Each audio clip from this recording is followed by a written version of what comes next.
ഇപ്പോൾ ഛത്തീസ്ഗഡിലെത്തിയ ബി.ജെ.പി നേതാവ് ഷോൺ ജോർജ് മാധ്യമങ്ങളെ കാണുന്നു. തത്സമയ സംപ്രേഷണം. പറഞ്ഞു തീർക്കട്ടെ സർ.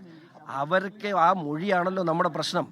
ആ മൊഴിയുടെ അടിസ്ഥാനത്തിൽ ഒരു അന്വേഷണം നടന്നാലല്ലേ നമുക്കിതിനെ പ്രൂവ് ചെയ്യാൻ പറ്റുള്ളൂ. നമുക്ക് ഇമ്മീഡിയറ്റ് ആയിട്ടുള്ള ആവശ്യം എന്താണ്? ആ അന്വേഷണം ഉണ്ടാവും.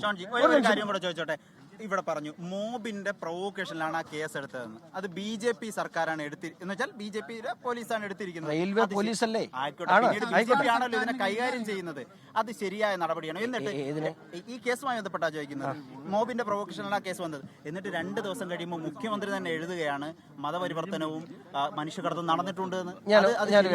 ഒരു മുഖ്യമന്ത്രി അന്വേഷണത്തിന്റെ സ്റ്റേജിലിരിക്കുന്ന ഒരു കേസിൽ പ്രതി നിരപരാധിയാണ് എന്ന് പറഞ്ഞാൽ പിന്നെ അവിടെ അന്വേഷണത്തിന്റെ അദ്ദേഹത്തിന് കീഴിലുള്ള ആഭ്യന്തര വകുപ്പ് പിന്നെ ഒരു മുഖ്യമന്ത്രി ഒരു കേസ് അന്വേഷിക്കുന്ന സ്റ്റേജിൽ മുഖ്യമന്ത്രി അയാളുടെ മുമ്പിൽ ഇരിക്കുന്ന FIR മാത്രമേ പരിഗണിക്കാൻ പറ്റൂ. അയാൾ നിരപരാധിയാണെന്ന് പറഞ്ഞാൽ അയാളുടെ കീഴിൽ അയാളെ സല്യൂട്ട് അടിക്കുന്ന പോലീസ് അവിടെ നിഷ്പക്ഷമായ ഒരു അന്വേഷണം നടത്താൻ പറ്റൂ. ഒരു ഭരണഘടന ഇപ്പം കഴിഞ്ഞ ദിവസം ജോർജ് കുര്യൻ പറഞ്ഞു അന്വേഷണത്തിന്റെ വഴിക്ക് പോകണം. ഭരണഘടനാപരമായ സത്യപ്രതിജ്ഞ ചെയ്തിരിക്കുന്ന ഒരു മുഖ്യമന്ത്രിയോ മന്ത്രിമാർക്കോ അങ്ങനെ ഒരു വാക്കല്ലാതെ ഇപ്പൊ ഷോൺ ജോർജിന് ഇവിടെ വന്ന് എന്തും പറയാം. കാരണം ഷോൺ ജോർജ് ഭരണഘടനാ പദവി വഹിക്കുന്ന ആളല്ല.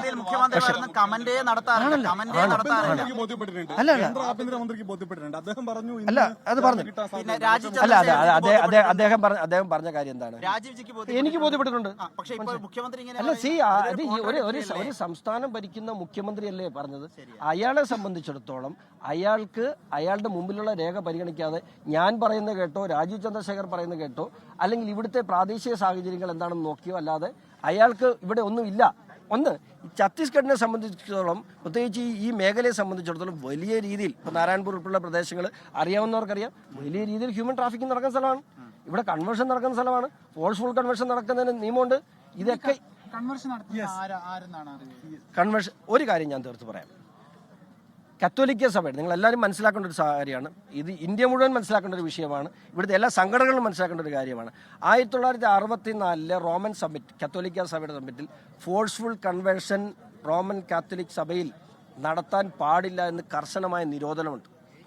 ഒരിക്കലും ഫോഴ്സ്ഫുൾ കൺവേർഷൻ എന്ന് പറയുന്നത്, അല്ലെങ്കിൽ നമ്മുടെ വിശ്വാസം, എൻ്റെ ഒരു വിശ്വാസം മാറണം, എൻ്റെ വിശ്വാസം ഞാൻ എവിടെ ഭരണഘടനാപരമായി എനിക്ക് ഇന്ത്യൻ ഭരണഘടന വാഗ്ദാനം ചെയ്തിട്ടുള്ള അവകാശമാണ്. ആ അവകാശം ഗണിക്കാൻ പറ്റില്ല. പക്ഷേ ഫോഴ്സ്ഫുൾ കൺവേർഷനെ കുറിച്ച് മാത്രമേ നമുക്ക് ഇതിനകത്ത് അഭിപ്രായ വ്യത്യാസമുള്ളൂ. കൺവേർഷൻ എന്ന് പറയുന്നത് എവിടെയും നടക്കും. നടന്നിട്ടില്ല. അവര് മൊഴിയുണ്ടല്ലോ, ആ മൊഴി അവിടെ കിടപ്പുണ്ടല്ലോ. തീവ്ര സംഘടനകളുടെ സമ്മർദ്ദം കോടതിക്ക് പുറത്തൊക്കെ നമ്മൾ കണ്ടു. അതുപോലെ തന്നെ ഷോൺജി പറഞ്ഞു ഈ സംസ്ഥാന സർക്കാരിനെ ബോധ്യപ്പെടുത്താനുള്ള ശ്രമങ്ങൾ നിങ്ങൾ നടത്തുകയാണ്.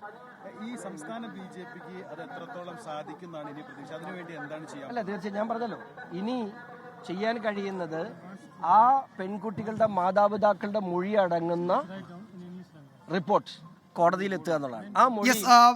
ബി.ജെ.പി നേതാവ് ഷോൺ ജോർജ് ഛത്തീസ്ഗഡിലെത്തി, അവിടെ ദുർഗിലെത്തി, ജയിലിൽ കന്യാസ്ത്രീമാരെ കാണുന്നുണ്ട്. ആ ഘട്ടത്തിലാണ് മാധ്യമപ്രവർത്തകരോട് ഷോൺ ജോർജ് പ്രതികരിച്ചത്. ആ വിഷയത്തിൽ നടക്കുന്ന ബി.ജെ.പി നടത്തുന്ന ഇടപെടലുകളെ പറ്റി ബി.ജെ.പി നേതാക്കളൊക്കെ ആവർത്തിക്കുന്നത്. അതുതന്നെയാണ് ഷോൺ ജോർജും സൂചിപ്പിച്ചത്.